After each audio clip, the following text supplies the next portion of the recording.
Y bueno, jóvenes, las que se acaban de mencionar justamente en el video pasado son las grandes diferencias entre la teoría o la doctrina francesa, la teoría alemana y, bueno, no es obvio en mencionar el hecho de que así como existen estas dos grandes teorías que son las que principalmente imperan en los diversos modelos y esquemas jurídicos a lo largo de todo el mundo, también existen otros que han tenido mucha repercusión dentro de los paradigmas jurídicos a nivel internacional. Tal es el caso, por ejemplo, de un modelo norteamericano que, si bien no menciono aquí, deben recordar ustedes que básicamente el modelo anglosajón de derecho se basa mucho en la tradición, en la costumbre. No es tan formal a lo mejor como el caso del sistema jurídico mexicano, nuestro derecho positivo, ni tampoco como el caso de Alemania o como el caso de Francia, pero son modelos tradicionalistas basados en la costumbre que también vale la pena que tengan ustedes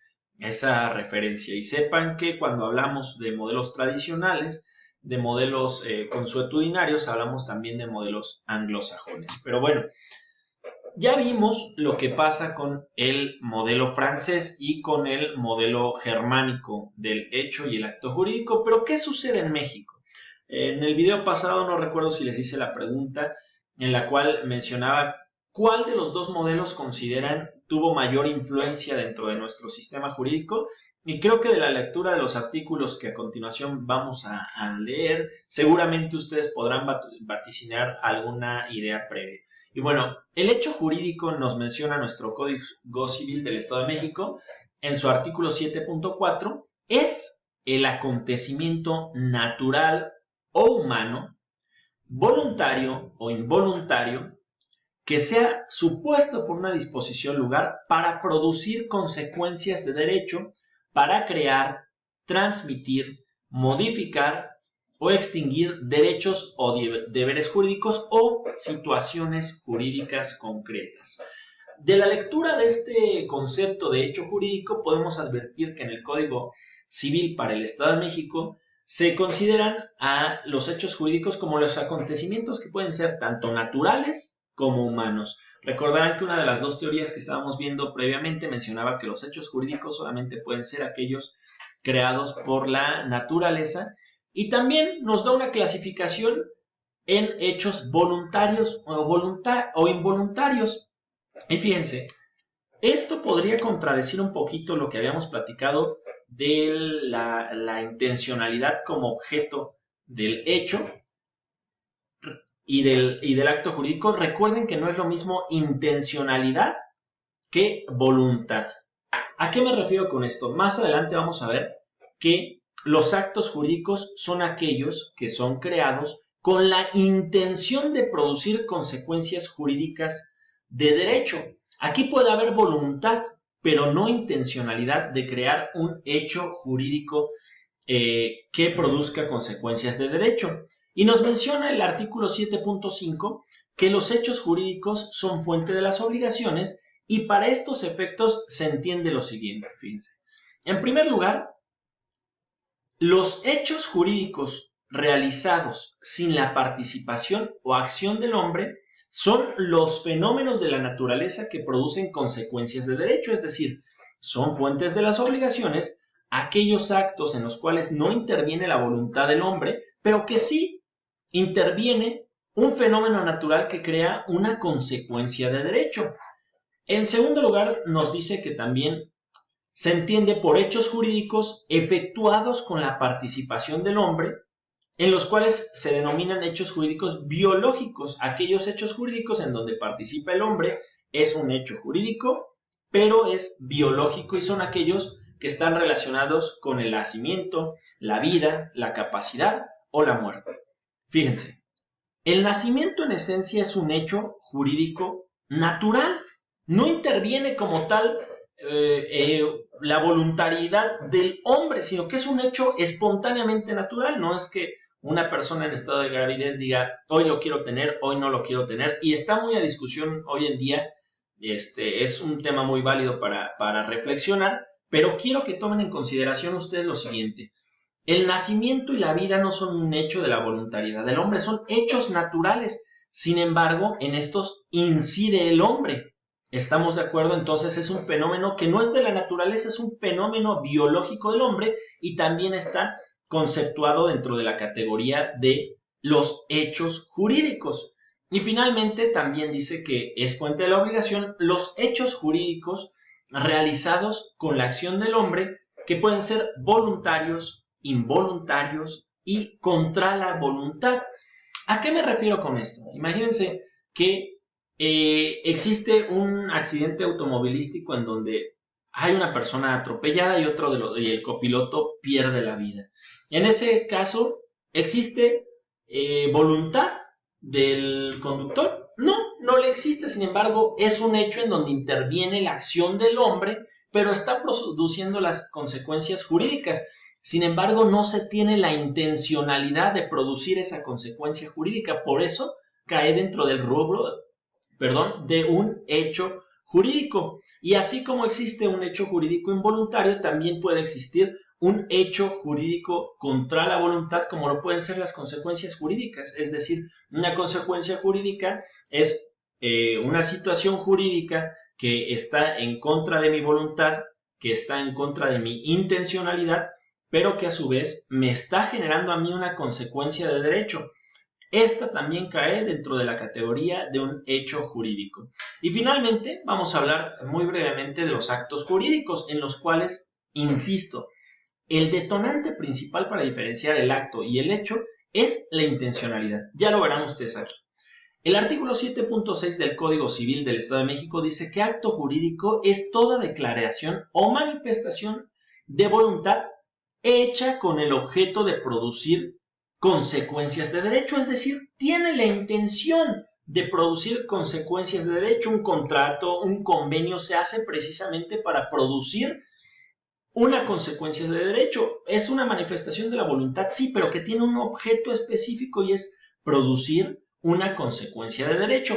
¿Y cuáles son sus elementos? Nos dice el artículo 7.7 que para que tenga existencia el acto jurídico se requiere de tres cosas. Ojo, existencia. Sin uno de estos tres elementos no existe el acto jurídico.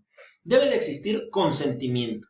¿Qué es el consentimiento? Es la manifestación de la voluntad de las partes, quienes asienten su deseo por producir las consecuencias jurídicas. Eso, en esencia, es el consentimiento. El objeto, ¿con qué finalidad se está realizando el acto jurídico?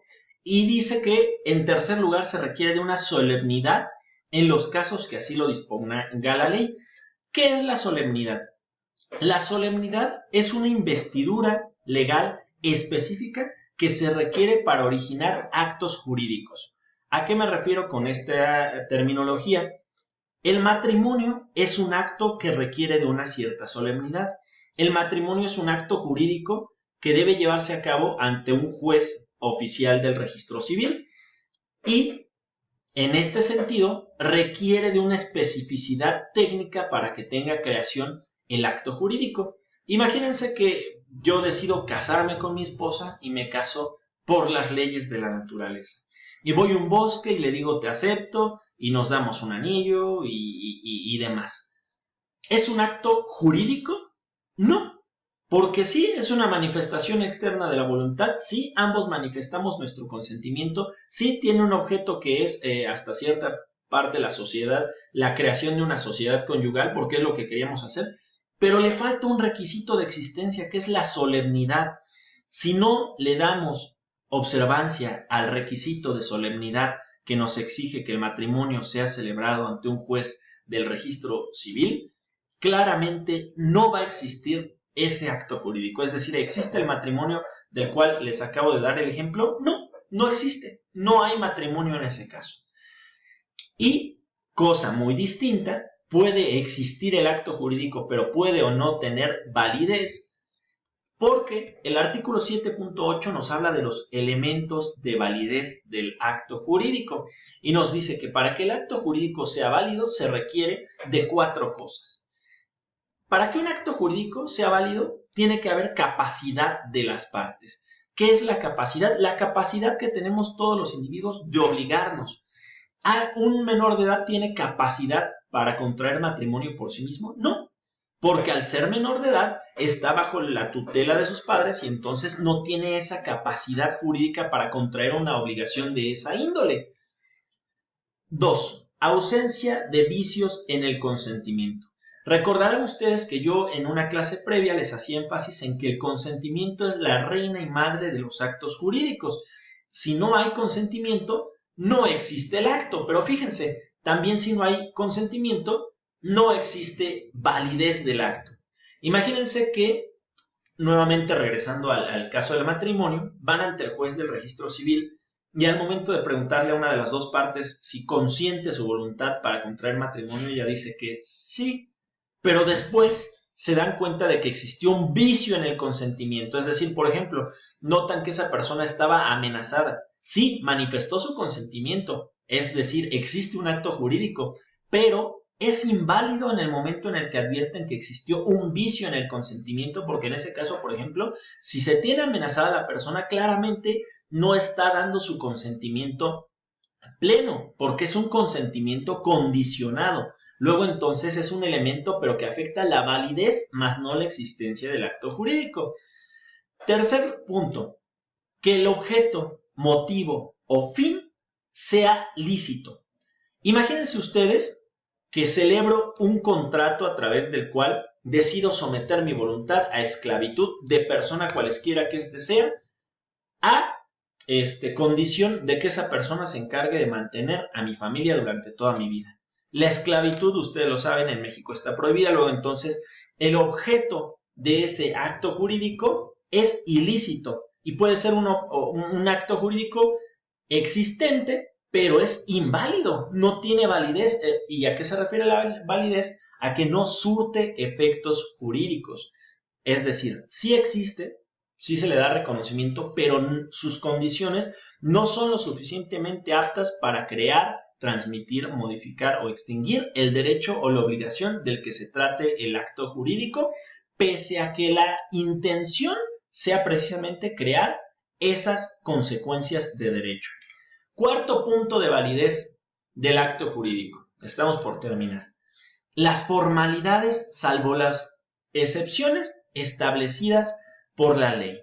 Cuando un acto jurídico menciona la propia ley, debe de ser por escrito, debe de cumplir alguna forma, debe de tener algún tipo específico o debe de ser presentado bajo ciertas condiciones, es un elemento que le da validez. Si, por ejemplo, se trata de un contrato de arrendamiento, pero que fue un contrato tácito o que no se expresó por escrito la voluntad de las partes, una de las partes podría decir en realidad le falta una de las formalidades, que es estar por escrito.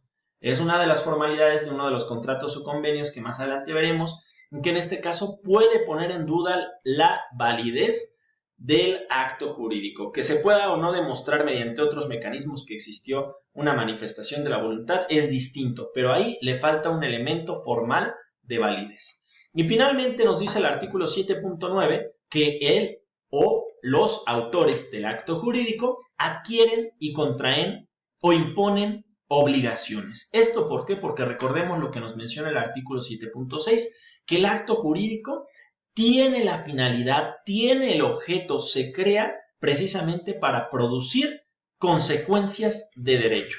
Si ustedes tienen en claro que la diferencia entre el acto jurídico y el hecho jurídico es la intencionalidad, que el acto jurídico se crea con la intención precisa de producir las consecuencias de derecho.